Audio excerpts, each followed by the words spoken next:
Hi hello నమస్తే welcome to విజయ మా ఊరు ఆడియో బుక్స్ ఛానల్. నేను విజయలక్ష్మిని. ఫ్రెండ్స్, నవల స్రవంతిలో శ్రీమతి యద్దనపూడి సులోచన రాణి గారి నవల నీరాజనం ఆడియో నవలగా మీకు అందిస్తున్నాను కదా. మరి ఈరోజు నీరాజనం నవల ఆడియో రెండో భాగం అందించబోతున్నాను. మరి కథలోకి వెళ్లే ముందు యాజ్ యూజువల్ ఒక చిన్న రిక్వెస్ట్ అండి. ఆడియో పూర్తిగా వినండి. నచ్చితే గనక తప్పకుండా లైక్ చేయండి, షేర్ చేయండి, కమెంట్ చేయండి. అలాగే ఇలాంటి చక్కటి నవలలు వినాలనుకుంటే తప్పకుండా మన ఛానల్ని సబ్స్క్రైబ్ చేసుకోండి. ఆ వెంటనే వచ్చే బెల్ బటన్ కూడా క్లిక్ చేసి ఆల్ నోటిఫికేషన్ మీద క్లిక్ చేస్తే నేనే కొత్త వీడియో చేసినా మీకు నోటిఫికేషన్ వచ్చేస్తుంది. మరి ఆలస్యం చేయకుండా కథలోకి వెళ్ళిపోదాం పదండి. మేనక స్వస్థలం ఏ ఊరో, ఎక్కడి నుంచి ఎప్పుడు వచ్చిందో, హైదరాబాద్లో ఎప్పుడు స్థిరపడ్డారో తెలియదు. మేనక అమ్మమ్మ మంగమ్మ మాత్రం అప్పుడప్పుడు మేనకని దగ్గర కూర్చోబెట్టుకుని, మనది భావనాపురం, అక్కడ జమీందారు గారి దగ్గర మీ తాతయ్య పెద్ద ఉద్యోగం చేసేవారు అంటూ చెబుతూ ఉండేది. తాతయ్య పోయిన తర్వాత కూతురు శ్రీరంజనని తీసుకుని ఈ ఊరొచ్చిందట. వచ్చినప్పుడు ఒంటి నిండా నగలు, చేతి నిండా డబ్బు, ఇంటి నిండా ఎంతో ఖరీదైన సామాను ఉండేదట. మేనకకి ఆవిడ చెప్పే మాటలు ఎంతో కుతూహలంగా ఉండేవి. ఆ ఇంట్లో గుమ్మానికి ఎదురుగా గోడకి వయసులో ఉన్న ఒక యువతి ఫోటో ఉంది. ఆమెకి ఒంటి నిండా నగలే. మెడలో కంటి, కాసుల పేరు, చంద్రహారం, రత్నాలు పొదిగిన అడ్డిగే, ముక్కుకు పుడక, చెవులకి పెద్ద పెద్ద దుద్దులు, చేతులకు జరిపితే మోచేతి వరకు వస్తాయేమోనన్నట్టుగా గాజులు, వేళ్లకి ఉంగరాలు ఉన్నాయి. కాళ్లకి పట్టాలు, కడియాలు ఉన్నాయి. జరి అంచు పట్టుచీర కట్టుకుంది. చేతుల నిండా రాళ్ల గాజులు బాగా కనిపించేలా కుర్చీ చేతులకి ఆనించి కాలికి పెట్టుకున్న పట్టాలు, కడియాలు కనిపించేటట్టు చీర కుచ్చెళ్ళు పైకి కాస్త లాక్కుని టీవీగా కూర్చుంది. జడలో తట్టెడు పువ్వులు, ముఖాన పెద్ద బొట్టు, నిండైన బుగ్గలు ఉన్న ఆవిడని చూసి ఎవ్వరైనా సరే ఆ యువతి మంగమ్మ అంటే చచ్చినా నమ్మేవారు కాదు. ఆ ముక్కు కళ్ళు చూసి గుర్తుపట్టాలి తప్ప ఈ మంగమ్మకి దవడలు పీక్కుపోయినాయి. కనుబొమ్మలు బలం లేనట్టు వాలినాయి. నల్లటి జుట్టు జొన్నపీచులా పండిపోయింది. అది సరిగ్గా వేలుముడికి కూడా రాదు. మనిషి పల్చటి శరీరం అవడం వల్ల పొట్ట డొక్కలకి అంటుకుపోయి ఉంటుంది. ఫోటోలో బొమ్మ నోరు విప్పదు. చాలా అందంగా ఉంది. ఈ మంగమ్మ నోరు క్షణం ఊరుకోదు. ఉదయం లేచినప్పటి నుంచి దేనికో దానికి సణుగుతూనో, ఎవరినో ఒకరిని తిడుతూనో ఉంటుంది. ఆ శరీరంలో బలం లేదు గాని ఆ నోటికి దాటి మాత్రం రవంత కూడా పోలేదు. మేనకకి 8 సంవత్సరాలున్నప్పటి నుంచి కాస్త ఊహ తెలియటం వల్ల కొన్ని సంఘటనలు బాగా గుర్తున్నాయి. మంగమ్మ ఎంత అరుస్తూ ఉండేదో ఆవిడ కూతురు శ్రీరంజని అంత మౌనంగా ఉండేది. ఆవిడ ఎప్పుడూ వంట చేస్తూనో, వీణ వాయిస్తూనో ఉండేది. అమ్మమ్మ ముఖం ఎంత చిటపటలాడిస్తూ ఉండేదో అమ్మ ముఖం చిరునవ్వుతో ప్రసన్నంగా ఉండేది. మంగమ్మ మేనకతో శ్రీరంజనిని చూపిస్తూ, మీ అమ్మ ఒట్టి మొద్దే తల్లి, దాని లోకం దానిదే, బయట పిడుగులు పడినా భూకంపం వచ్చినా పట్టించుకోదు అనేది. మేనకకి తల్లి అంటే ఎంతో ఇష్టం. అమ్మమ్మ అలా అంటుంటే చాలా కోపం వచ్చేది. పెద్దయిన తర్వాత గాని అమ్మమ్మ అమ్మని ఆ మాటలు ప్రేమతో అంటున్నవే గాని విసుగుతో కాదని అర్థం కాలేదు. మేనక దృష్టిలో తల్లి అంటే దేవత. ఆమె అప్పటికి ఎన్నో వేల మంది ఆడవారిని చూసింది. కానీ తల్లి అంత సౌందర్యంలో ఎవ్వరూ కనిపించలేదు. సాయంత్రం వేళ తల్లి వీణ వాయిస్తుంటే దగ్గర కూర్చుని వినడం మేనకకి ఎంతో ఇష్టంగా ఉండేది. కానీ మంగమ్మ మేనకని కూర్చొనిచ్చేది కాదు. ఆ ఇంట్లో కొళాయి ఉండేది కాదు. బయట నుంచి నీళ్లు తెచ్చుకోవాలి. అక్కడ చేరిన ఆడవాళ్లంతా ఊరికే పోట్లాడుకునేవారు, తిట్టుకునేవారు, జుట్టు పట్టుకునేవారు. వాళ్ళందరిలోనూ పోట్లాటి విషయంలో మంగమ్మదే పై చేయి. ఆవిడ నోరు విప్పిందంటే ఇంకోరి మాట వినిపించదు.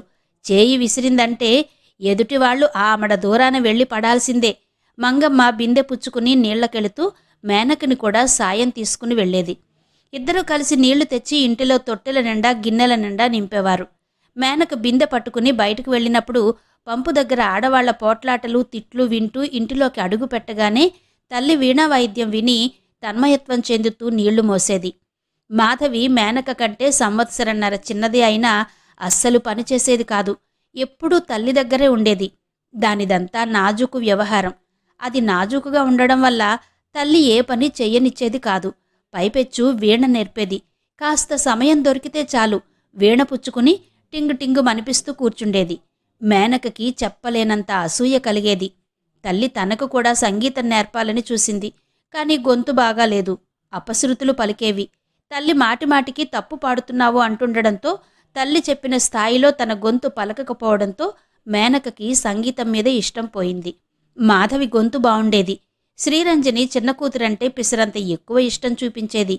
నా గొంతు బాగుండకపోవడం నా దురదృష్టం అనుకునేది మేనక.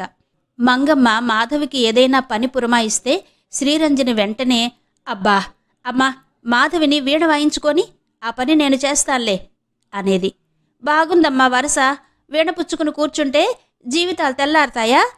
నీకంటే నేను రాక్షసులాంటి తల్లినున్నాను కాబట్టి సరిపోయింది. దానికెలా కుదురుతుంది? పిల్లలకి చిన్నప్పటి నుంచి పనిపాటలు అలవాటు చేయకపోతే పెద్దయిన తర్వాత కూడా మనమే చాకరీ చేయాల్సి వస్తుంది. అవసరమైనప్పుడు మన పనులు మనం చేసుకోకపోతే ఎలా? నేను మాత్రం ఏనాడైనా ఇలాంటి దిక్కుమాలిన పనులు చేసి చచ్చానా? ఈనాటికి నా కర్మ ఇలా కాలింది గాని అంటూ మంగమ్మ చిరాకు పడేది. మంగమ్మ పని చేయకుండా తల్లి దగ్గర దూరే మాధవి కంటే ఎప్పుడూ తన వెంట ఉండి మగపిల్లాడిలాగా ఆసరాగా చేతికి అందివస్తూ అన్ని పనులు చక్కబెట్టే మేనక అంటేనే చాలా అభిమానంగా ఉండేది. మేనక ఎన్ని బిందెలైనా నీళ్లు తెచ్చి పోస్తుంది. బజారు వెళ్లి వెచ్చాలు తెస్తుంది. చివరికి అవసరమైతే పొయ్యిలోకి కట్టిపేళ్లు కూడా గొడ్డలితో కొట్టి ఇస్తుంది. నా బంగారు తల్లే, రేపు నీకు పెళ్ళైతే నేను నీ దగ్గరే ఉంటాను. ఆ మాధవి ముఖం కూడా చూడను. నా చంద్రహారం నీకే ఇస్తాను అనేదావిడ. ఆవిడికి అన్ని నగలు పోగా చంద్రహారం ఒక్కటి మిగిలింది. ఎంత దరిద్రమైనా భరించింది కానీ ఆ చంద్రహారం మాత్రం వదులుకోలేదు. ఆవిడ దాన్ని ఎప్పుడూ పెట్టుకోదు. తన దగ్గర ఈ నగ ఉందని తెలిస్తే అప్పులాళ్ళు పీకుతారని భయం. మేనకకి అది వేసుకోవాలని ఎంతో మనసు. కాని మంగమ్మ వేసుకొనిచ్చేది కాదు. మేనకకి చంద్రహారం చూపించి పెట్టెలో దాచేస్తూ, అమ్మో, అది ఉందని తెలిస్తే ఇంకేమైనా ఉందా? అప్పులాళ్లంతా మన ప్రాణాలు పీకేస్తారు అంటూ మేనక చెవిలో రహస్యంగా చెప్పేది. మేనకకి భయం వేసేది. పెళ్ళయిన తర్వాత తనకు చెందాల్సిన ఈ చంద్రహారం అప్పులాళ్లకి ఇవ్వడమే దాచేయమని చెప్పేది. మాధవి మీద బాగా కోపం వచ్చినప్పుడు ఎప్పుడైనా రాత్రివేళ మంగమ్మ ఆ చంద్రహారం తీసి మేనక మెడలో వేసి, నాతో మంచిగా ఉంటే ఎంత లాభమో చూడు అన్నట్టుగా చూసేది. మళ్ళీ ఉదయం అవ్వగానే తీసి దాచేసేది. మేనక ఆ చంద్రహారం వేసుకుంటే సరిగ్గా నిద్రపోయేది కాదు. మాటిమాటికి తడిమి చూసుకునేది. ఒక రాత్రివేళ లేచి లాంతరు వత్తి ఎక్కించి ఎత్తుపట్టుకుని తన మెడలో మెరుస్తున్న చంద్రహారాన్ని గోడకి ఉన్న అద్దంలో కన్నార్పకుండా తేరిపార చూసుకునేది. చంద్రహారంతో మెరిసిపోతున్న తన మెడని చూస్తుంటే దాని మూలంగా తన అందం 10 పెరిగినట్టుగా అనిపించేది. తానొక రాజకుమార్తెలా టీవీగా నిలబడేది. మేనక మెడలో చంద్రహారం చూసిన మాధవి తనకి అది కావాలనంటూ పేచీ పెట్టి ఏడుపు మొదలుపెట్టేది. కాని మంగమ్మ ఇచ్చేది కాదు. బడవా, నువ్వు పని చెప్తే చెయ్యవుగాని నగలు కావాలా? నేనేమివ్వను. అది మేనకదే. పెళ్ళయిన తర్వాత నేను వెళ్ళి దానింట్లోనే ఉంటాను. నీ దగ్గరికి చచ్చినా రాను అనేది. ఆ క్షణంలో ఆ మాటలు వింటుంటే మేనకకి సంతోషంతో మనసు పొంగిపోయేది. తనకి అంత విలువైన వస్తువు ఇస్తానన్న మంగమ్మకి కృతజ్ఞతతో ఎంత పనైనా చేసి పెట్టాలి అనుకునేది. ఆ ఉత్సాహంతో వంట కూడా సాయం చేసేది. నీకెందుకు, నువ్వు కూర్చో అమ్మమ్మా, నేను తెస్తానులే నీళ్లు అంటూ బయట నుంచి నీళ్లన్నీ తనే మోసుకొచ్చేది.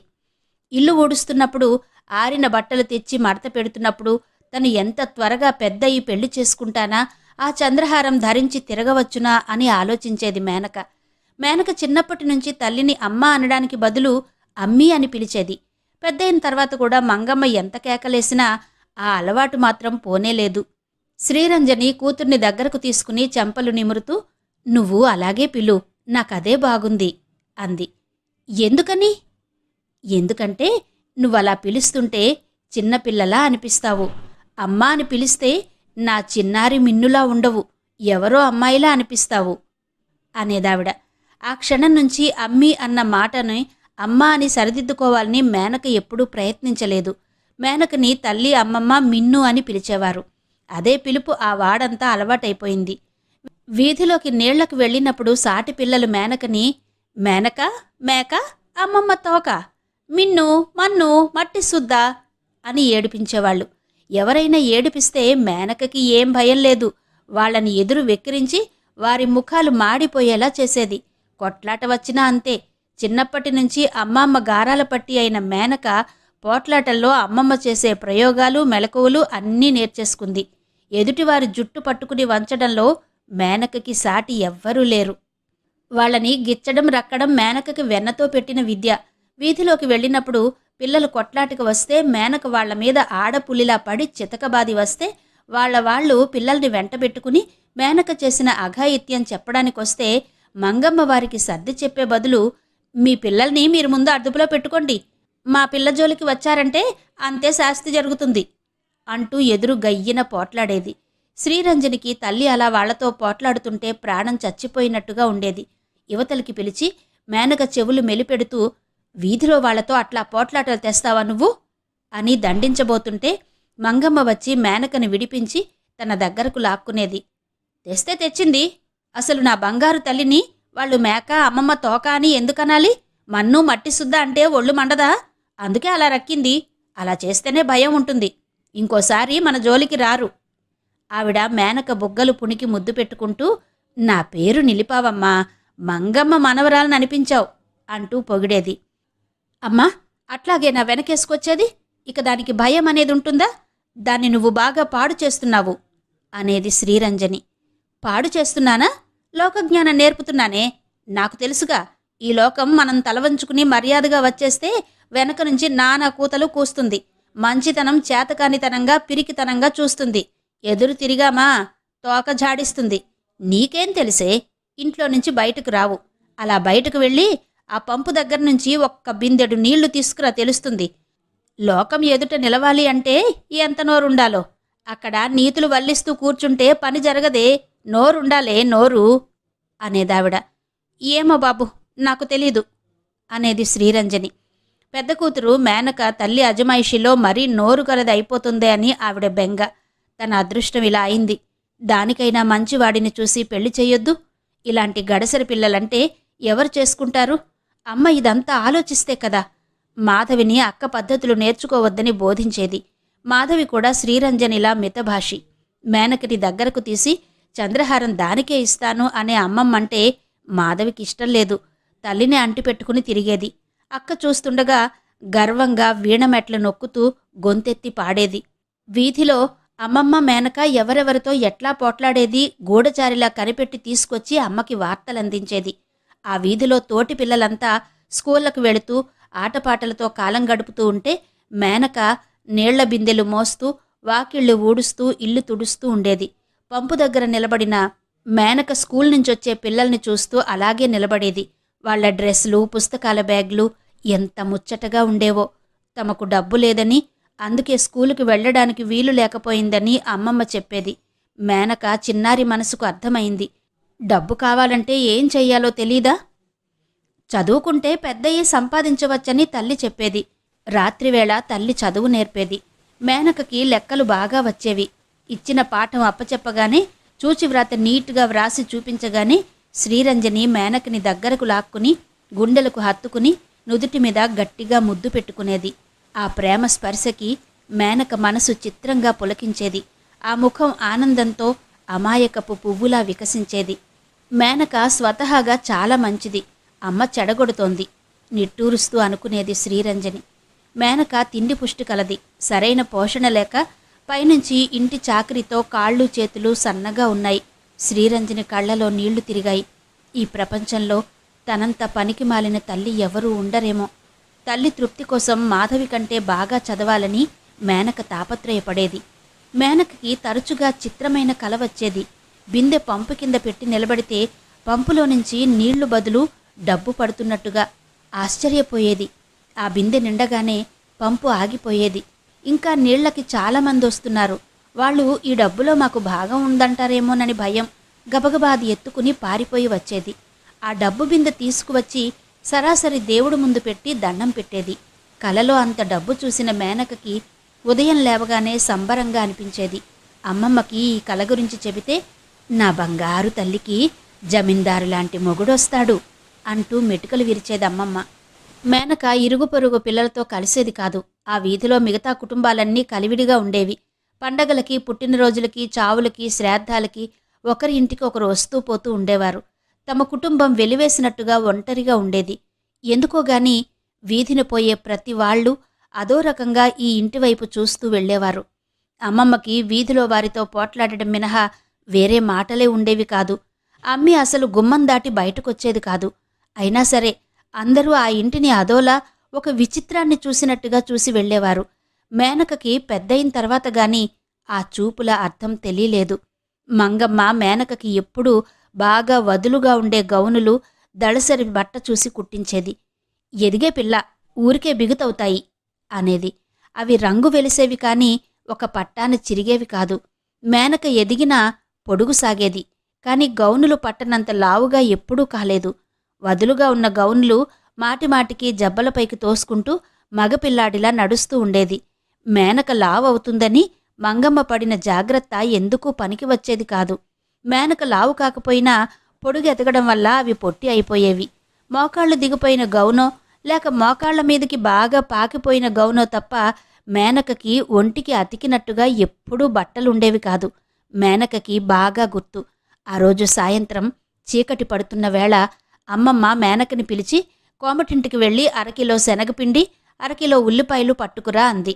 కోమటిల్లనగానే మేనక చేదు తినమన్నట్టుగా ముఖం విసుగ్గా తిప్పేసింది. ఆ నారాయణ కొట్టుగా నేను వెళ్ళనమ్మమ్మా. మొన్న నువ్వు నూనె తెమ్మని పంపించినప్పుడే నాన్న తిట్లు తిట్టాడు. డబ్బులు లేకుండా ఆయన కొట్టు గుమ్మం ఎక్కొద్దన్నాడు. ఇప్పటికీ 230 ఇవ్వాలట. సిగ్గులేదు, శరం లేదంటూ ఒకటే తిట్టాడు. తిడతారే అమ్మా, తిడతారు. రోజులు వాళ్లవి. డబ్బు ఎవరి చేతిలో ఉంటే వాళ్లవి రోజులనుకో. ఒకనాటికి ఎప్పటికైనా మంచి రోజులనేవి వస్తాయి. డబ్బు ఇవ్వక పారిపోతామా? ఇవ్వకుండానే ఉంటున్నామా? కాస్త వెనక ముందు అంతే. నారాయణ ముందు తిడతాడు, కాని తర్వాత వస్తువులు పడేస్తాడే అమ్మా. ఇంకా నయం కదూ. తిడితే తిట్టాడు. ఆ మాటలు మనల్ని కాదు, ఆ గోడలననుకో. నువ్వు కదలకుండా నిలబడితే వస్తువులిచ్చి పంపుతాడు. మా తల్లివి కదూ, నా బంగారు తల్లి. మా మిన్ను వెళ్ళిందంటే పని చేసుకోకుండా రాదు. నా తల్లివి కదూ. అమ్మమ్మ అంత గడ్డం పట్టుకుని బ్రతిమలాడుతుంటే మేనక కాదనలేకపోయింది. సరేనంటూ బయలుదేరింది. వీధిలోకి కాలు పెట్టగానే మేనక నిటారుగా అయింది. యుద్ధానికి వెళ్లే సైనికుల్లా నడవసాగింది. నారాయణ ఎన్ని తిట్టినా బాధపడకూడదని తనలో తనే శపథం చేసుకుంది. దుకాణం దగ్గరకొచ్చేసరికి ఎక్కువ మంది లేరు. మేనకను చూడగానే నారాయణ, ఏంటి పిల్లా, డబ్బు తెచ్చావా అన్నాడు. మేనక లేదన్నట్టు తల ఊపింది. లేదు, మరెందుకొచ్చావు? సోద్యం చూడ్డానికా అన్నాడతను. కాదు, 1/2 కిలో శనగపిండి, 1/2 కిలో ఉల్లిపాయలు కావాలి. ఏంటి, 1/2 కిలో శనగపిండి, 1/2 కిలో ఉల్లిపాయలా? నారాయణ తన దుకాణంలో నెమలి సింహాసనం, వజ్రకిరీటం ఇవ్వమని అడుగుతున్నంత కోపంగా చూశాడు. డబ్బు తీసుకురావు, సరుకులు కావాలి. మీ ఇంటికి వందలు అరువు పెట్టడానికి మా తాత నాకు ముల్లె ఇచ్చి పోలేదు. వెళ్ళెళ్ళు. ఇదిగో శనగపిండి కాదు, ఇక్కడ నా కాళ్ల కింద పడిన మట్టి కూడా ఇవ్వను. ఇలాంటి బేరాలు తగిలితే నా కొట్టు మూసుకుపోవాల్సిందే. పోపో అని కసిరి సరుకులు తూస్తూ మిగతా ఖాతాదారుల పని చూడసాగాడు. ఈ అమ్మాయి ఎవరు? ముఖం తిప్పుకుని నిలబడిన మేనకని చూస్తూ ఇంకో ఖాతాదారు అడిగాడు. ఇంకెవరు? మంగమ్మ మనవరాలు. అమ్మమ్మ మనవరాలు చేరారంటే రాజ్యాలు గెలుచుకొస్తారు. అంత నోటిగద్దరవాళ్ళు. అవునవును, మంచి మాట చెప్పావు. నారాయణ, నిన్న పంపు దగ్గర ఈ ఇద్దరూ కలిసి నన్ను ఎంత రక్కారని. ఒక ఆవిడ గాజులు పైకి తోసి చూపించింది. వీళ్ళు మనుషులు కాదు, రాక్షసులు అంది ఇంకో ఆవిడ. ఇంట్లో అదిలించే మగాడు లేకపోతే సరి. పున్నమ్మ అనే ఆవిడ మేనకని చురచురా చూస్తూ అంది. మొన్న మధ్యాహ్నం మేనక ఆవిడ మనవణ్ణి తోసి కింద పడేస్తే మోకాళ్ల చిప్పలు బద్దలయ్యాయి. పున్నమ్మ అంది. పున్నమ్మ మేనక ఇంటి పక్కనే ఉంటుంది. పున్నమ్మకి మంగమ్మకి క్షణం పడదు. అదే, తండ్రి లేడా అని అడిగాడొక ఆయన. ఆయన చూపులు మేనకని ఆసక్తిగా చూస్తున్నాయి. అలా నిలబడిన ఈ పిల్ల నోరు లేనట్టే కనిపిస్తోంది. గయ్యాళైతే వీళ్ల చేత ఇన్ని మాటలు పడుతుందా అని కూడా అనిపించింది. తండ్రా? పున్నమ్మ మేనకను చూసి పక్కున నవ్వింది. అయ్యో రామా, ఆవిడ బుగ్గలు నొక్కుంటూ చెప్పింది. పెళ్లి కాని తల్లికి పుట్టిన పెద్దమ్మవార్లు. పైనుంచి మంగమ్మ చెప్పుకుంటుంది.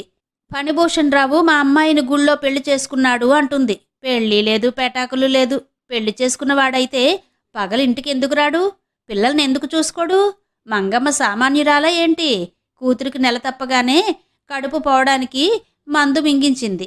పోలేదు, ఇంకేం చేస్తుంది? మా అమ్మాయికి గుళ్ళో పెళ్ళయింది అంటూ ప్రచారాలు మొదలుపెట్టింది. వీళ్ల కథ ఎవరికి తెలీదని అసలు ఇలాంటి బజారు రకాల్ని ఈ వీధిలోనే ఉంచకూడదని నేను మొత్తుకుంటే ఎవరైనా వింటారా నా మాట? పున్నమ్మ అంటున్న మాటలు వింటుంటే మేనకకి ముఖంలో రక్తం పొంగులా వచ్చేస్తోంది. కళ్ళు తీక్షణమైనాయి. ఆవిడ తనని అమ్మమ్మని కించపరిచే మాటలంటోంది. మేనకకి ఆ క్షణంలో చాలా కోపం వచ్చేస్తోంది. పోట్లగిత్తలా వెళ్ళి ఆ పున్నమ్మతో తగాదాకి దిగితే నారాయణ అస్సలు సరుకులివ్వడు. పున్నమ్మతో ఇంకోసారి తగాదా పెట్టుకుని ఈ కచ్చి అంతా వడ్డీతో సహా తీర్చుకుంటుంది. అందుకే మేనక గుప్పెళ్ళు బిగించి నిలబడిందే తప్ప మారు మాట్లాడలేదు. పున్నమ్మ సరుకుల పొట్లాలు సంచిలో పెట్టుకుంటూ, దీని అమ్మమ్మ కూడా సామాన్యురాలు కాదు. భావనాపురం జమీందారు గారి దివాణంలో పనిచేసి చిన్నరాణి గారి దగ్గర నగలన్నీ తీసుకుని కూతురుండు కూడా ఎవడితోనో లేచొచ్చింది. ఆ వంశమే మొదనష్టపు వంశం. ఇదిగో ఈ పిల్ల పెద్దదయిందంటే ఈ వీధిలో మగపిల్లలెవరూ ఇక కాపురాలు చెయ్యరు. ఆవిడ సంచి పట్టుకుని మేనకని ఒక పురుగులా చూస్తూ మెట్లు దిగి వెళ్ళిపోయింది. దుకాణంలో మిగతా సరుకులు కొనేవాళ్లందరూ పున్నమ్మ మాటలు శ్రద్ధగా వింటూ మేనక వైపు ఆసక్తిగా చూస్తున్నారు. ఒక అతనైతే, ఈ పిల్ల అమ్మమ్మ దొంగది, వాళ్ళ అమ్మ పెళ్లి కాకుండా పిల్లల్ని కన్నది అయితే ఈ పిల్ల ఇంకేమవుతుందో అన్నాడు. ఏమవుతుంది? పిల్ల జామకాయలా ఉంది, కొరికి తినే బుద్ధేస్తుంది. ఏమే పిల్ల, నన్ను గుర్తుంచుకో, నువ్వు పెద్దయితే నేనే నీ మొదటి మొగుణ్ణి. బుగ్గ మీద చిటిక వేసి వెళ్తూ అన్నాడింకో అతను. అతను చాలా రౌడీ. మంగమ్మకి కూడా అతనంటే భయమే. అతనేమన్నా ఎదురు జవాబు చెప్పొద్దని మంగమ్మ మేనకి గట్టిగా చెప్పింది. మేనక అతను చిటికి వేసిన చోట గొంగళి పురుగు పాకినంత కంపరంగా చూసుకుంది. గౌనుతో గట్టిగా తుడుచుకుంది. ఎందుకట్టా నిలబడతావు? దీపపు సెమ్మెలా? సరుకుల్లేవని చెప్పానుగా, పో. నారాయణ కసిరాడు. మేనక కదల్లేదు. గుండెల్లో నుంచి ఏడుపులాంటిది గొంతులోకి తన్నుకు వస్తోంది. నారాయణని బ్రతిమిలాడే శక్తి కూడా లేనట్టు నిలబడింది. ఆ ముఖంలో కళ్ళు నీళ్లని బలవంతంగా బిగబట్టుకుంటున్నాయి. ఆవేశాన్ని దిగమింగడంలో పెదవులు అదురుతున్నాయి. మేనకకి ఇలాంటి అవమానాలు కొత్త కాదు. అయినా ప్రతిసారీ బాధగానే ఉంటుంది. కాళ్ళు నొప్పులు పుట్టేలా గంటకు పైగా నిలబడింది. నారాయణ కుర్రాడిని కేకేసి, ఒరే, అరకిలో శనగపిండి ఉల్లిపాయలు ఇట్లా పడే. ఈ పిల్ల జలగ, మొండిది, పట్టుకుంటే వదలదు. నా దుకాణంలో శనిలా నిలబడి కదలదు అని తిట్టుకుంటూ చెప్పాడు. కుర్రాడు తోచకుండానే పొట్లాలు కట్టి తెచ్చాడు. నారాయణ వాటిని మేనక చేతుల్లో విసిరినట్టుగా పడేశాడు. మేనక అవి పట్టుకుని ఇంటికొచ్చింది. తెచ్చావా నా తల్లే అంది మంగమ్మ. మేనక పొట్లాలు అక్కడున్న బల్లమీద పడేసి తలుపుని ఒక్క తన్ను తన్నింది. వెంటనే క్రింద నేలమీద కూలబడి ఏడవసాగింది. ఏంటే, నారాయణ బాగా తిట్టాడా అంది మంగమ్మ. మేనక ఏడుస్తూనే దుకాణంలో అందరూ అన్న మాటలన్నీ చెప్పింది. అందరూ మనల్ని ఎందుకట్టా అంటారు? నేనసలు వీధిలోకి వెళ్ళను. రేపటి నుంచి నువ్వే వెళ్ళి నీళ్లు తెచ్చుకోపో అంది మంగమ్మ. మంగమ్మ వచ్చి మేనకను దగ్గరకు తీసుకుంది. మిన్ను, అలా వాగటం పున్నమ్మకి అలవాటు. నేను దొంగదాన్నా? ఎప్పుడైనా ఎవరింటికైనా వెళ్ళి దొంగతనం చేశానా? నువ్వు చూడడం లేదు? అన్నం లేక ఎన్నిసార్లు మనం పస్తులు పడుకోలేదు? మనమంటే వాళ్ళెవ్వరికీ గిట్టదు. అందుకనే అలా అంటారు. మనం భయపడకూడదు. నువ్వసలు ఎందుకు ఊరుకున్నావే? 4 తన్నకపోయావా అంటూ సముదాయించింది. లే, బిందె తీసుకో. నేను నీకోసం వేడివేడి పకోడీలు చేసి ఉంచుతాను. రాగానే తిందువుగాని అంది మంగమ్మ. పకోడీల మాట చెప్పగానే మేనక ముఖం వికసించింది. నోరూరింది. అమ్మేది అంది ఆదుర్దాగా. నీళ్లు పోసుకుంటోంది అంది మంగమ్మ. ఎప్పుడైనా తను వీధిలో ఇలా అన్నారని ఇంటికి వచ్చి చెబితే అమ్మ ఆ రాత్రి ఇక భోజనం చెయ్యదు. తలుపు వేసుకుని ఏడుస్తూ కూర్చుంటుంది. ఆ సంగతి మేనకకి గుర్తువచ్చి గాభరాగా తల్లి గదివైపు చూసింది. తల్లి గదిలో లేదు. స్నానం చేస్తోందని చెప్పగానే మేనక మనసుకి శాంతి కలిగింది. ఎందుకంటే తల్లి ఇలాంటివి విని చాలా బాధపడుతుందని మేనకకి తెలుసు. మేనక స్వతహాగా చాలా భరిస్తుంది. ఎదురు తిరిగి పోట్లాడి వస్తే ఏ బాధ ఉండదు. పోట్లాడలేనప్పుడే ఇలా ఏడుపొస్తుంది. మంగమ్మ మేనకని ఏడవద్దంటుంది. మనల్ని ఎవరైనా అంటే ఈడ్చి చెంప పగలగొట్టాలి. లేకపోతే చూపులతో చురచురా చూడాలి. అదీ చేతకాకపోతే ఆ మాటలు మరచిపోవాలి. అంతేగాని బాధపడకూడదు, ఏడవకూడదు. అలా ఏడుస్తూ కూర్చుంటే రాత్రింబవళ్ళు కూడా ఏడుపుకే సరిపోవు. అమ్మమ్మ నేర్పిన పాఠం మేనకకి ముందు ముందు జీవితంలో బాగా పనికొచ్చింది. అదే రోజు సాయంత్రం చీకటి పడింది. మేనక నీళ్లు తీసుకొచ్చి తొట్టె నింపడం పూర్తయింది. తడిసిన గౌను విప్పి వేరే గౌను వేసుకుని పిన్నిసు పెట్టమని వంట ఇంట్లో మంగమ్మ దగ్గరకొచ్చింది. అక్కడ వేడివేడి పకోడీలు ఘుమఘుమలాడుతున్నాయి. మంగమ్మ వంటిల్లి సర్దుకునే హడావిడిలో ఉంది. పిన్నిసు తల్లి దగ్గర ఉంది, పెట్టించుకోమని చెప్పింది. మేనక తల్లి గదిలోకి వచ్చింది. అక్కడ తల్లి అద్దంలో చూసుకుంటూ పెద్ద బొట్టు తీర్చిదిద్దుకుంటోంది. మేనక తల్లిని పిన్నిసు గురించి అడగడం మర్చిపోయినట్టుగా నిలబడింది. ఎన్నడూ లేనిది ఎప్పుడూ వేలిముడు వేసుకుని ఉండే తల్లి తలంటు పోసుకుని వదులుగా జడ వేసుకుంది. తల నిండా పువ్వులు పెట్టుకుంది. ముఖానికి పౌడర్ రాసి గుండ్రంగా బొట్టు దిద్దుకుంటోంది. మేనకకి ఆ క్షణంలో తల్లి ఎంతో చిన్న వయసుగా చెప్పలేనంత అందంగా కనిపించింది. ఇల్లంతా సర్ది ఉంది. పక్కమీద మాసిన చీరకి బదులు తెల్లటి దుప్పటి ఉంది. దిండుకి కొత్త గలీబు తొడిగి ఉంది. మేనక వెనక నుంచి వెళ్ళి తల్లిని చేతులతో పట్టుకుని అమ్మీ అంటూ గట్టిగా కౌగిలించుకుంది. శ్రీరంజని ఉలిక్కి పడినట్టుగా ఇటు తిరిగింది. నువ్వా అంది నవ్వుతూ. మేనక తల్లి నడుం చుట్టూ చేతులు పెనవేసి సంబరంగా తల్లిని చూస్తూ అమ్మీ నువ్వు బాగున్నావు. ఎప్పుడు ఎందుకిలా జడ వేసుకోవు, పూలు పెట్టుకోవు అంది. శ్రీరంజని కళ్లలో తడి కనిపించింది. పిచ్చి పో, త్వరగా వెళ్ళి అన్నం తిని పడుకో అంది. మేనక తల్లిచేత గౌనుకి పిన్నిస్ పెట్టించుకుంది. ఆ తెల్లటి పక్కన చూస్తుంటే మేనకకి ఎంతో సంతోషం వేసింది. అన్నం తిన్న తర్వాత వచ్చి అక్కడే పడుకుంటానని మారం చేసింది. అక్కడ వద్దు, ఇలారా, నా దగ్గర పడుకుందిగాని అంది మంగమ్మ.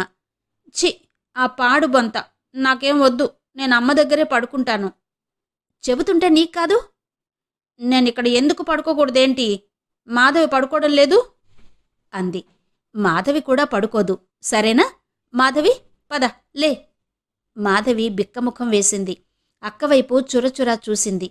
మంగమ్మ ఇద్దరినీ కసిరి బలవంతంగా తీసుకొచ్చి తన పక్క మీద పడుకోబెట్టింది. అక్కమీద కచ్చిగా ఉన్న మాధవి మేనక పడుకోగానే గిచ్చసాగింది. మేనక లేచి మాధవిని రెండు బడబడా బాదింది. అబ్బా, మీరు పిల్లలు కాదు, దెయ్యాలు. మంగమ్మ తను వచ్చి ఇద్దరి మధ్య పడుకుంది. శ్రీరంజని వచ్చి ఏడుస్తున్న మాధవిని సముదాయిస్తూ మిన్ను, మాధవిని కొట్టకూడదని ఎన్నిసార్లు చెప్పాను అంటూ కేకలేసింది. మరి అది నన్ను గిల్లొచ్చునా? అది చిన్నపిల్ల, నువ్వు పెద్దదానివి. నువ్వు ప్రేమగా ఉంటే అది కూడా ప్రేమగానే ఉంటుంది. మేనక మాట్లాడలేదు. తను కూడా మాధవి చేత గిల్లించుకుంది. కాని తల్లి మాధవినే సముదాయిస్తోంది. దానికి కారణమేంటో మేనకకి అర్థమైంది. మాధవి గిల్లగానే తను ఎదురు తిరిగి బాదకుండా పెద్దగా ఏడవాల్సింది. మేనక తప్పైనట్టుగా మెదలకుండా పడుకుంది. కొద్దిసేపయిన తర్వాత ఇద్దరూ నిద్రపోయారు. సాయంత్రం పున్నమ్మ తిట్లతో కలత చెందిన మేనకకి కలలో కూడా అదే కొట్లాట రావడంతో ఆ రాత్రివేళ హఠాత్తుగా మెలకు వచ్చింది. దాహం వేసింది. పక్కన మంగమ్మ గుర్రు పెట్టి నిద్రపోతోంది. మాధవి చాపమీద నుండి నేలమీదికి దొర్లిపోయి బోర్లా పడుకుని నిద్రపోతోంది. అమ్మి ఎప్పుడూ మాధవిని నువ్వు బాగా చూసుకో మిన్ను, నాకు మధుకు నువ్వు తప్ప మీకింకెవరున్నారు చెప్పు అనేది. ఆ మాటలు గుర్తుకొస్తే మేనకకి మాధవంటే ఇష్టమే కలుగుతుంది. తను మాధవిని చూస్తే అమ్మ తనని బాగా చూస్తుందని కూడా అర్థమైంది. తను పెద్దది అనే గౌరవం ఒకటి ఉంది. మేనక దుప్పటి తీసి మాధవికి కప్పింది. మంచినీళ్లు తాగడానికి లేచి వంట ఇంట్లోకి వెళ్లబోయింది. గడియ తీయబోతున్న మేనకకి నవ్వులు వినిపించాయి. తిరిగి చూసింది. తల్లి గదిలో లైటు వెలుగుతోంది. ఎవరో మాట్లాడుతున్న సవ్వడి వినిపిస్తోంది. గదిలో నుంచి లైటు కిటికీలో నుంచి పెరట్లోకి పడుతోంది. గది తలుపులు మూసి ఉన్నాయి. మళ్లీ నవ్వు వినిపించింది. తల్లి నవ్వే అది. తల్లి అంత బాగా నవ్వడం మేనక ఎప్పుడూ చూడలేదు. వంట ఇంటి గడియ తీయడం మానేసింది. మంచినీళ్ల మాటే మరిచిపోయింది. మెల్లగా దొడ్డివైపు కిటికీ దగ్గరకు వచ్చింది. దానికి సగానికి కర్టెన్ వేసి ఉంది. మేనక పొడుగ్గానే ఉండడం వల్ల కాళ్ళెత్తకుండానే సరిగ్గా కర్టెన్ వరకు ముఖం వచ్చింది. మేనక గదిలోకి తొంగి చూసింది. మంచం మీద ఎవరో ఒక ఆయన పడుకుని ఉన్నాడు. తల్లి ఆయన గుండెల మీద తల పెట్టుకుని పడుకుంది. ఆయన ఏదో అంటున్నాడు. తల్లి నవ్వుతుంది. ఆయన తల్లికి నడుం దగ్గర కితకితలు పెడుతున్నాడు. తల్లి నవ్వుతోంది. మేనక నిశ్చేష్టురాలైనట్టు నిలబడింది. తల్లిని అంత సంతోషంగా ఉండగా ఎప్పుడూ చూడలేదు. అమ్మ ఎంత ఆనందంగా ఉంది. ఆయన లేచాడు. ఆమెను లేపి కూర్చోబెట్టాడు. శ్రీరంజని తల పట్టుకుని తన తల ఆనించి ఏదో అంటున్నాడు. ఆమె నవ్వు మానేసి బొంగమూతి పెట్టింది. అతను గడ్డం పట్టుకుని చెవిలో ఏదో రహస్యంగా చెప్పాడు. ఆవిడ చురచురా చూడబోయి నవ్వేసింది. అతను బల్లమీద ఉన్న పర్సు తీసి శ్రీరంజని చేతిలో డబ్బు పెట్టాడు. శ్రీరంజని తీసుకోనన్నట్టు తల తిప్పింది. ఆయన బలవంతం చెయ్యలేదు. పర్సులో పెట్టుకోలేదు. దిండు ఎత్తి దాని కింద పెట్టేశాడు. టైం చూసుకున్నాడు. వెళ్తున్నా అన్నాడు. మళ్ళీ ఎప్పుడు రాక అంది శ్రీరంజని. ఆయన యువతల కిటికీ దగ్గరకు వచ్చి సిగరెట్ తీసి వెలిగించుకున్నాడు. చెప్పలేను, ఇలాగే టైం దొరకగానే వస్తాను. మేనక చప్పున కిటికీ పక్కకు తప్పుకుంది. గోడ కానుకుని నిలబడి గదిలో వినిపిస్తున్న మాటల్ని ఒళ్లంతా చెవులు చేసుకున్నట్టుగా వినసాగింది. శ్రీరంజని దీనంగా అంటోంది, నాకు ఈ డబ్బు వద్దు, పిల్లలు ఎదుగుతున్నారు, మనం వేరే కాపురం పెట్టే మార్గం చూడండి ప్రాధేయపడుతున్నట్టుగా అంది. ఆలోచిస్తానుగా, నా చెప్పులెక్కడా అన్నాడతను. ఇవిగో ఈ మంచం కింద ఉన్నాయి. మేనక శరవేగంతో వచ్చి చప్పున చాప మీద అమ్మమ్మ పక్కన పడుకుంది. బోర్లా పడుకుని పక్కకు తిరిగి చూడసాగింది. గది తలుపులు తెరుచుకున్నాయి. అతను యువతలకొచ్చాడు. తల్లి వెనకాలే వచ్చింది. అతను వెళ్ళిపోతుంటే ఆవిడ ఆయన చెయ్యి పట్టుకుంది. అతను వెనక్కు తిరిగి ఆవిడ తలకి తల ఆనించి వదిలాడు. ఆయన వెళ్ళిపోయాడు. తల్లి వీధి తలుపు శబ్దం కానీయకుండా ప్రయత్నిస్తూ అతి మెల్లగా వేయడం గమనిస్తూనే ఉంది. తల్లి గదిలోకి వెళ్లబోతూ ఆగి దుప్పటి తీసి మేనకకు కప్పి వెళ్ళింది. లోపలికి వెళ్ళి పడుకుంది. మేనక మనస్సులో ఆరాటం మొదలైంది. ఎవరాయనా? తనకు తండ్రి అవుతాడా? తండ్రి అయితే తమతో ఎందుకు ఉండడు? కనీసం ఒక్కసారైనా తనెప్పుడూ చూడలేదే ఈయన్ని. మేనక ఆలోచిస్తూనే నిద్రపోయింది. మేనక లేచేసరికి బాగా తెల్లారిపోయింది. మంగమ్మ వంటపనికి సిద్ధమవుతోంది. మేనక కళ్ళు నులుముకుంటూ లేచి కూర్చుంది. ముఖం కడుక్కుని కాఫీ తాగిన మేనక తల్లివైపు చూసి చూడనట్టుగా చూడసాగింది. తల్లి ఎప్పటిలా యథాప్రకారంగా వేలుముడితో మామూలు చీరతో ఉంది. ఆవిడను చూస్తే రాత్రి తను చూసిన తల్లేనా అనిపించింది. మేనక చీపురు తీసుకుని ఇల్లు ఊడుస్తూ తల్లి గది ఊడవడానికొచ్చింది. ఆ గది ఎప్పటిగానే ఉంది. మాసిన చీర పక్క మీద ఉంది. దిండుకు గలీబు లేదు. మేనకకి హఠాత్తుగా తను రాత్రి చూసింది కల కాదు కదా అనిపించింది. కలే అయి ఉండాలి అనుకుంది. ఎందుకంటే ఈ మధ్య తనకి అన్నీ ఏవేవో కలలొస్తున్నాయి. మేనక ఊడుస్తుంటే సిగరెట్ పీకలొచ్చాయి. వాటిని చూడగానే ఆగిపోయింది. ఇల్లు ఊడ్చడం ఆపేసి ఆ సిగరెట్ పీకల వైపు రెప్ప వాల్చకుండా శ్రద్ధగా పరీక్షగా చూడసాగింది. అయితే రాత్రి వచ్చింది కల కాదన్నమాట. తమ ఇంటికి ఎవరో వచ్చిన సంగతి నిజమే సుమా అని ఈ సిగరెట్ పీకలు సాక్ష్యం చెబుతున్నాయి. తల్లి అక్కడ లేదు. ముందు గదిలో మాధవికి జడవేస్తోంది. త్వరగా ఊడ్చి రావే, జాము పొద్దెక్కి లేచావు, పైనుంచి ఒక్కొక్క అడుగు గంట ఊడుస్తున్నావు మంగమ్మ కేక పెట్టింది. శ్రీరంజని ఆ గదిలోకి దువ్వెన పెట్టడానికొచ్చింది. తల్లిని చూడగానే మేనక గభాలన వంగి మంచం కింద నుంచి ఊడుస్తున్నట్టు కూర్చుంది. అక్కడి నుండి చీపురుతో పాటు తెల్లని జేబురుమాలొచ్చింది. మేనక దానివైపు కళ్ళు పెద్దవి చేసి చూసింది. తర్వాత చీపురుతో దాన్ని తీసి చూపిస్తూ అమ్మీ అని పిలిచింది. శ్రీరంజని వెనక్కు తిరిగింది. ఏమిటే? మేనక మౌనంగా చీపురు మీద ఉన్న జేబురుమాలు తల్లివైపు చూపింది. దాన్ని చూడగానే శ్రీరంజని కళ్ళు పెద్దవైనాయి. తొట్రుపాటుగా చూసింది. వెంటనే గభాలన వచ్చి ఆ జేబురుమాలు తీసుకుని దులిపి మడతపెట్టి తీసుకెళ్లి బీరువాలో దాచింది. అమ్మీ, ఎవరిది? నువ్వు నోరు మూసుకుని ఇల్లు ఊడ్చుకుపో కసిరింది ఆవిడ. మేనక మౌనంగా ఇల్లు ఊడ్చేసింది. 10 గంటలైన తర్వాత మంగమ్మ మేనకను పిలిచి చేతిలో 100 రూపాయలు పెట్టి నారాయణకిచ్చిరా అని చెప్పింది. మేనక ఆ డబ్బు వైపు తదేకంగా చూసింది. రాత్రి లేని డబ్బు ఎక్కడి నుంచి వచ్చింది? రాత్రి ఆయన ఇచ్చిన డబ్బు కదూ అమ్మమ్మా అంది. మంగమ్మ తెల్లబోయింది. ఆయనెవరే? రాత్రి అమ్మ మంచం మీద పడుకున్నాడే ఆయన. అమ్మ నవ్వుతూ కబుర్లు చెప్పలేదు ఆయన. మేనక నోట్లో వాక్యం పూర్తి కాలేదు. మంగమ్మ చప్పున చెయ్యి చాచి మేనక నోరు మూసి రెక్క పట్టుకుని వంట ఇంట్లోకి లాక్కుపోయింది. నీకెవరు చెప్పారే ఇదంతా? రహస్యంగా అడిగింది. నేను చూశానమ్మమ్మా. మేనక రాత్రి దాహం వేసి లేచినప్పుడు జరిగిందంతా చెప్పేసింది. హాసి భడవా అని ఆవిడ ముక్కు మీద వేలేసుకుంది. ఆయనెవరమ్మమ్మా? ఎవరైతే నీకెందుకే, వెళ్ళి డబ్బు నారాయణకిచ్చిరా. రెక్కపట్టి విసురుగా తోసి మళ్ళీ అంత విసురుగాను లాగుతూ, ఇదిగో ఈ మాటలు ఎక్కడైనా అన్నావా నాలిక చీరేస్తాను, జాగ్రత్త అంటూ బెదిరించింది. ఎందుకు చీరేస్తావు? నేనేం తప్పు చేశాను? నేనసలు నారాయణ దగ్గరికి వెళ్ళను. మేనక డబ్బు క్రింద పారేసింది. వెళతావా వెళ్ళవా? మంగమ్మ చెయ్యెత్తింది. ఏంటమ్మా? శ్రీరంజని వచ్చిందక్కడికి. ఏంటా? ఇంట్లో ఎదిగే పిల్లలున్నారు. నువ్వు కాస్త జాగ్రత్తగా ఉండడం నేర్చుకో. వీళ్ళు వేసే అడ్డమైన ప్రశ్నలకి నేను జవాబు చెప్పలేను. మంగమ్మ కోపంగా అంటూ బిందె తీసుకుని వెళ్ళిపోయింది. శ్రీరంజని మేనక వైపు చూసింది. ఏమిటి మిన్నూ అంది. తల్లి లాలనగా పిలిచిన ఆ స్వరానికి మిన్ను కరిగిపోయింది. నేనేమీ అనలేదమ్మా. రాత్రి వచ్చిన ఆయన ఇచ్చిన డబ్బు కదూ అన్నాను. అమ్మమ్మేమో నాలుక చీరేస్తాను అని తిడుతోంది. ఈ మాట విన్న శ్రీరంజని ముఖం వెలవెలబోయింది. రాత్రి వచ్చిన ఆయన నువ్వెప్పుడు చూశావు? ఆ గొంతు చాలా పేలవంగా అస్పష్టంగా ఉంది. మేనక చెప్పింది. శ్రీరంజని చప్పున మేనకని దగ్గరకు లాక్కుని తలని పొట్టకు నొక్కుంది. చెప్పమ్మా, ఆయన ఎవరు? అడిగింది మేనక. మీ నాన్న మిన్ను. మేనక గభాల్న తల ఎత్తి సంబరంగా చూసింది. నాన్న? మా నాన్న? ఆ ముఖం సంతోషంతో కాంతిపుంజంలా అయింది. అవును, మీ నాన్నే. మరి నాన్నైతే మనతో ఎందుకుండరమ్మా? ఉంటారు, అందుకే ప్రయత్నాలు చేస్తున్నారు మిన్ను. నువ్వు చిన్నపిల్లవి, అయినా పెద్దగా అర్థం చేసుకోవడం నేర్చుకోవాలి. మీ నాన్నకి ఇంకో భార్యా పిల్లలు ఉన్నారు.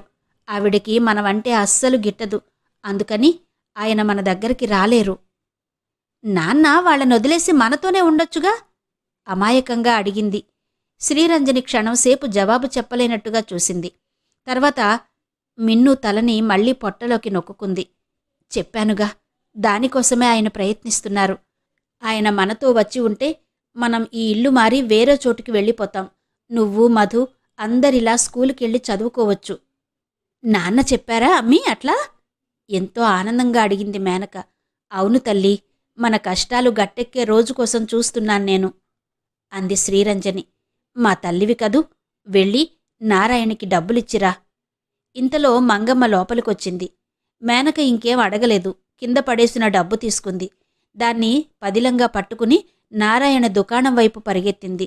నారాయణ రద్దీ లేకుండా ఒక్కడే కూర్చున్నాడు. ఏంటి పిల్ల, మళ్ళీ వచ్చావు? అన్నాడు చిరాగ్గా. ఇదిగో డబ్బు.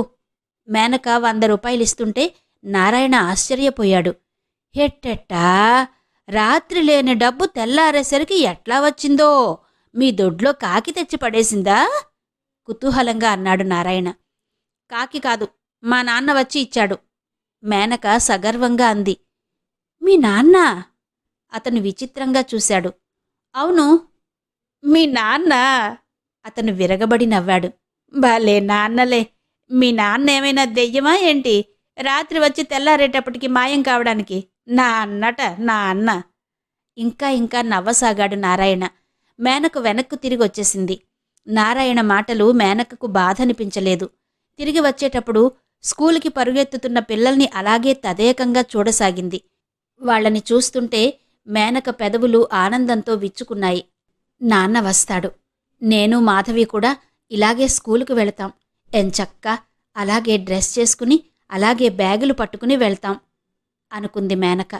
ఆ సాయంత్రం తల్లి జడవేస్తుంటే, అమ్మీ, నాన్న వస్తాడా అని అడిగింది. రారమ్మా. రారా? ఎందుకని? ఆయనకి బోలెడు పనులు, తీరుబడైనప్పుడు వస్తారు. మనమే ఆయన దగ్గరుంటే ఆయన పనులు చూసుకుని మన దగ్గరకొచ్చేయవచ్చు కదూ అంది మేనక. అవును తల్లి, నా తపన కూడా అదే శ్రీరంజని చెప్పింది. మేనక చూచివ్రాత రోజు కంటే బాగా వ్రాసింది. తల్లి బాగుందని మెచ్చుకుంది. అమ్మీ, ఇది దాచిపెడతాను. ఎందుకు? అంది శ్రీరంజని. నాన్న వస్తాడుగా, చూపిస్తాను. శ్రీరంజని మాట్లాడలేదు. మేనక తలని దగ్గరగా లాక్కుని పొదువుకుని వదిలేసింది. మేనక రాత్రివేళ కంటినిండా నిద్రపోలేదు కొన్నాళ్లు. రాత్రైతే నాన్న వస్తే అమ్మ లేపదేమోనని భయం. కాని నాన్న రానేలేదు. నాన్నకు బోలెడు పనులని అమ్మ చెప్పిందిగా. శ్రీరంజని ఎవరూ లేకుండా పెట్టి తెరిచి ఫోటో తీసి చూపించింది. మేనక ఎంతో ఆత్రంగా చూసింది. నాన్న ఫోటోలో ఎంతో బాగున్నట్టుగా అనిపించింది. ఆ రోజు సాయంత్రం శ్రీరంజని మేనకిని మాధవిని జడ వేసుకోమని, కొత్త బట్టలు వేసుకోమని చెప్పింది. నాన్న వస్తున్నాడని చెప్పింది. మేనక మాధవి తల్లి చెప్పినట్టే తయారయ్యారు. అప్పటికే ఇల్లంతా శుభ్రంగా ఊడ్చి గది సిద్ధం చేశారు. మంగమ్మ గారెలు వండింది. రాత్రి 9 గంటలకు ఆయనొచ్చాడు. టాక్సీలో నుంచి దిగి డబ్బులు ఇస్తుంటే మేనక కిటికీలో నుంచి చూసింది. తండ్రి సిల్క్ షర్టు వేసుకున్నాడు, మంచి ప్యాంటు వేసుకున్నాడు, నోట్లో సిగరెట్టుంది. అతను లోపలికొచ్చాడు. మాధవి, మేనక వంట ఇంట్లో బొమ్మల్లా శబ్దం చేయకుండా కూర్చుని ఉన్నారు. ఆయన సరాసరి గదిలోకి వెళ్ళాడు. కొద్దిసేపటికి శ్రీరంజని పిలిచింది. మిన్ను, మంచినీళ్లు పట్టుకురా, చెల్లెల్ని కూడా పిలు. మేనక మంచినీళ్ల గ్లాస్ తీసుకుంది. పరికిణి కొత్తది, పొడుగ్గా కాళ్లకి బంధాలు పడుతోంది. అందులో మేనక బుట్టబొమ్మలా ఉంది. మేనక మాధవిని రమ్మని సైగ చేసింది. సహజంగా సిగ్గు స్వభావం కల మాధవి రానన్నట్టుగా తల తిప్పింది. మేనక కోపంగా చూసింది. మాధవి వెంట వచ్చింది. మేనక గదిలోకి మంచినీళ్లు తెచ్చేసరికి ఆయన మంచం మీద కూర్చుని ఉన్నాడు. తల్లి టేబుల్ కానుకుని నిలబడింది. మంచినీళ్ళివ్వు అంది శ్రీరంజని. మేనక తండ్రికి మంచినీళ్ల గ్లాస్ అందించింది. అతను అందుకుంటూ, నీ పేరేంటి అన్నాడు. మేనక. శాంతం కళ్ళెత్తి అతని వైపు చూడలేకపోయింది. నీ పేరు అతను మాధవిని అడిగాడు. మాధవి. మాధవి మాటే వినిపించనంత మెల్లగా చెప్పింది. అతనేం మాట్లాడలేదు. శ్రీరంజని అంది, మాధవి వీణ బాగా వాయిస్తుంది, వినిపించమంటారా? ఇప్పుడేం వద్దులెద్దు అన్నాడతను. మేనక లెక్కలు బాగా చేస్తుంది, చేతివ్రాత కూడా బాగుంటుంది, చూస్తారా? అతను జవాబు చెప్పే లోపలే మేనక రివ్వున పరిగెత్తి పుస్తకాలు తెచ్చి ఆయనకు అందించింది. అతను పేజీలు అటూ ఇటూ తిరిగేసి పక్కన పడేశాడు. అతను కూడా వీళ్ళని చూడ్డం లేదు. సరే, మీరు వెళ్ళండి, అమ్మమ్మతో అన్నం తినండి అంది శ్రీరంజని. పిల్లలిద్దరూ బయటకొచ్చేశారు.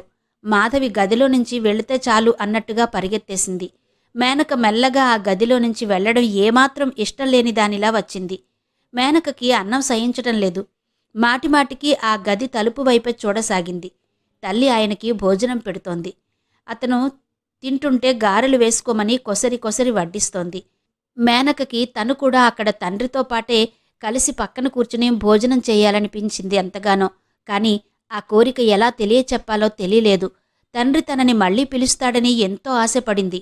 అతను పిలవలేదు. భోజనం చేసి వచ్చిన మేనకకి నిద్ర వచ్చేసింది. నిద్రపోయింది. మళ్లీ తెల్లారిపోయింది. మెలకువ రాగానే తల్లి గదిలోకి పరిగెత్తుకొచ్చింది. అమ్మీ! పిలవబోయిన మేనక తల్లిని చూసి చకితురాలైనట్టుగా నిలబడిపోయింది. తల్లి మంచం మీద పడుకుని ఏడుస్తోంది. ముఖమంతా వాచినట్టుగా ఉంది. కళ్ళు ఎర్రబడినాయి. మేనక పిలుపు వినగానే శ్రీరంజని కొంగుతో గట్టిగా కళ్ళు తుడుచుకుని ఇటు తిరిగి, ఏంటి అంది. గొంతు దుఃఖంతో పూడుకుపోయినట్టుగా పెగిలి రానట్టుగా ఉంది. నాన్న వెళ్ళిపోయాడా అమ్మీ? తల్లి అటు తిరిగి పడుకుంది. ఆవిడ ఎందుకు ఏడుస్తుందో మేనకకి అర్థం కాలేదు. అడిగే సాహసం లేదు. తండ్రి వెళ్ళిపోయాడనేసరికి నిరుత్సాహం వెల్లువలా వచ్చింది. మేనక ఇల్లు ఊడవసాగింది. మళ్లీ సిగరెట్ పీకలు కనిపించాయి. మేనక ఈరోజు వాటిని అసహ్యించుకోలేదు. వాటిని చాలా అపురూపంగా చూసింది. ఏరి కాగితంలోకి ఎత్తి పొట్లాం కట్టి తన పుస్తకాల అడుగున ఆ పొట్లాం దాచి వచ్చింది. మేనక చేతులు ఒకసారి వాసన చూసుకుంది. అవి సిగరెట్ వాసన కొద్దిగా వస్తున్నాయి. మేనకకి ఆ వాసన చూస్తుంటే తండ్రి దగ్గరగా ఉన్నట్టే అనిపించింది. రాత్రి కూడా అంతే. ఆయన దగ్గరికి వెళ్లగానే సిగరెట్ వాసన వచ్చింది. అది ఎంత బాగుందో! సిగరెట్ వాసనంటే తండ్రి గుర్తుకు వచ్చేలా అనిపించసాగింది. తల్లి ఆ మధ్యాహ్నం వరకు భోజనం చేయలేదు. ఎందుకు ఏడుస్తావు? నీ రాత అనుభవించు. నువ్వనుకునేవి జరగవే. అతను నీ మాటలు వినే రకం కాదని నేను చెప్పానా? కాస్త డబ్బు అడగవే అంటే నువ్వడగవు. సంసారం పెట్టమని పోరుతావుగాని డబ్బు ఇవ్వమని అడగవు. చివరికి ఈ పిల్లలకి నీకు ఏ నుయ్యో గొయ్యో గతి కాకపోతే చూడు అంటూ మందలించింది మంగమ్మ. నాకు కావలసింది డబ్బు కాదమ్మా, నాదనేది ఒక ఇల్లు, ఆయన కావాలి. శ్రీరంజని ఏడుస్తూ అంది. అయితే ఈ జన్మకి నీకు ఏడుపే మిగిలేది. లేచిరా, ఇంట్లో బియ్యం లేక పస్తులు మాడి నెలకు 15 రోజులు పైగా ఎలాగో చస్తున్నాం. కమ్మగా వండుకున్న రోజున తినకుండా ఏంటి కర్మ? రా, నీకు నాకు ఆ పిల్లలకు ఆ భగవంతుడే దిక్కు. నేనదే అనుకుని వదిలేశాను. నువ్వు కూడా ఆ మాటే నమ్ముకో. అసలు ఇదంతా నా కర్మ. మంగమ్మ నుదురు కొట్టుకుంది. మేనక శ్రద్ధగా ఆ ఇద్దరి మాటలు వింది. కాని అది సరిగ్గా అర్థం కాలేదు. శ్రీరంజనిని మామూలు మనిషి అయ్యేసరికి 4 రోజులు పట్టింది. మేనక కాస్త సమయం దొరికితే చాలు తల్లి దగ్గర చేరి తండ్రిని గురించి కబుర్లే. తల్లి మేనక తలని ఒళ్ళోకి లాక్కుని చెబుతుండేది. నాన్న వస్తారు. మనకో చిన్న ఇల్లు ఉంటుంది. నేను వంట చేస్తాను. మనందరం కలిసి భోజనం చేస్తాం. మీరు స్కూలుకి, నాన్న ఆఫీసులకి వెళ్ళి వచ్చేసరికి నేను పనంతా చేస్తాను. అప్పుడు నాకు పని ఉండదా అమ్మీ? మేనక తల ఎత్తుతూ అడిగింది. నౌకరుంటాడుగా, అతనే చేస్తాడు పనులన్నీ చెప్పింది శ్రీరంజని. నీళ్లు కూడా అతనే తెస్తాడా? మిన్ను, నాన్న మనకి చూసే ఇంట్లోనే పంపులుంటాయి. ఎక్కడ పడితే అక్కడ కుళాయి ఉంటుంది. అందులో నీళ్లు ఎప్పుడూ వస్తుంటాయి. మనకి నీళ్లు కావాలంటే అవి తిప్పుకుంటే చాలు చెప్పింది శ్రీరంజని. భలే బాగుంటుంది కదూ సంతోషంగా అంది మేనక. అంటూ శ్రీరంజని ఇంకా చెప్పసాగింది. మీకు ట్యూషన్ చెప్పడానికి టీచర్ వస్తుంది. సెలవులొస్తే మనమంతా కలిసి జూకో పబ్లిక్ గార్డెన్కో వెళ్తాం. భోజనాలు తీసుకుని వెళ్ళి అక్కడే భోజనం చేస్తాం. మేనక మళ్ళీ తలెత్తింది. అమ్మీ, నేను నాన్న పక్కనే కూర్చుని భోజనం చేస్తానే, ఇంకెక్కడా కూర్చోను. నడిచేటప్పుడు కూడా నాన్న వేలే పట్టుకుంటాను అంది. శ్రీరంజని అలాగే అని తలూపింది. మరి అమ్మమ్మ? అమ్మమ్మ కూడా మనతోనే ఉంటుంది. అమ్మమ్మ అప్పుడెవరితోనూ పోట్లాడకూడదు. పోట్లాడితే నాన్నకి కోపం వస్తుంది కదూ అంది మేనక. శ్రీరంజని అవునన్నట్టుగా తల ఊపింది. అంతవరకు వీణ వాయించుతున్న మాధవి పరిగెత్తుకొచ్చింది.